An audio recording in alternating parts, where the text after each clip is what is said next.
संपूर्ण क्रांति के अग्रदूत जयप्रकाश नारायण। जयप्रकाश नारायण, यह नाम ही एक क्रांति का प्रतीक है। एक ऐसा नाम जो हर भारतीय के दिल में देशभक्ति की लौ जगाता है। वे एक ऐसे नेता थे जिन्होंने अपना पूरा जीवन देश और समाज की सेवा में समर्पित कर दिया।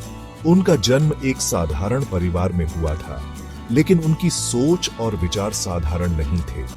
वे भारत को एक सशक्त और स्वावलंबी राष्ट्र के रूप में देखना चाहते थे। उनके लिए सत्ता का कोई मोह नहीं था। वे तो बस एक ऐसे भारत का निर्माण करना चाहते थे जहां हर कोई समान हो, जहां अन्याय का नामो निशान न हो।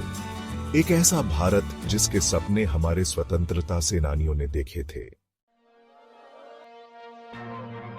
एक स्वतंत्रता सेनानी का जन्म। जयप्रकाश नारायण का जन्म बिहार में हुआ था। बचपन से ही उनके अंदर देशभक्ति की भावना कूट-कूट कर भरी थी। युवावस्था में ही उन्होंने महात्मा गांधी के विचारों से प्रेरणा ली और स्वतंत्रता संग्राम में कूद पड़ी ढे। उनके साहस और नेतृत्व क्षमता ने अंग्रेजों को हिलाकर रख दिया था। उन्होंने भारत छोड़ो आंदोलन में महत्वपूर्ण भूमिका निभाई। उन्होंने कई आंदोलनों का नेतृत्व किया और अंग्रेजों की कैद में भी अपना मनोबल नहीं टूटने दिया। समाज सेवा का आह्वान। स्वतंत्रता के बाद जयप्रकाश नारायण ने अपना ध्यान समाज सेवा में लगा दिया। वे जानते थे कि राजनीतिक स्वतंत्रता ही काफी नहीं है। उन्होंने गरीबी, भ्रष्टाचार और सामाजिक अन्याय के खिलाफ आवाज उठाई।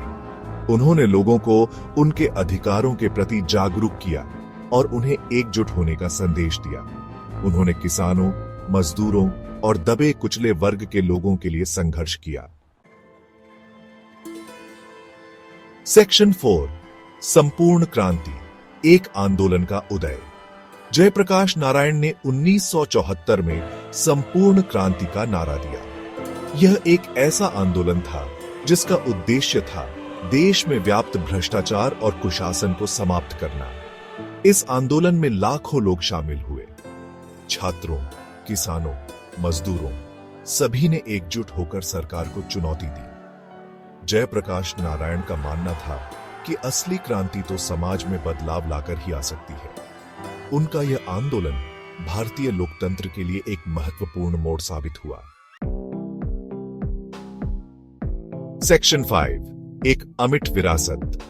जयप्रकाश नारायण आज हमारे बीच नहीं है, लेकिन उनके आदर्श और विचार आज भी हमें प्रेरणा देते हैं। वे एक ऐसे नेता थे जिन्होंने हमेशा सत्य और न्याय का साथ दिया। उनका जीवन हमें सिखाता है कि एक व्यक्ति भी अगर दृढ़ निश्चयी हो तो समाज में बदलाव ला सकता है। उनकी कहानी हमें यह भी याद दिलाती है कि हमें अपने अधिकारों के लिए हमेशा आवाज उठानी चाहिए।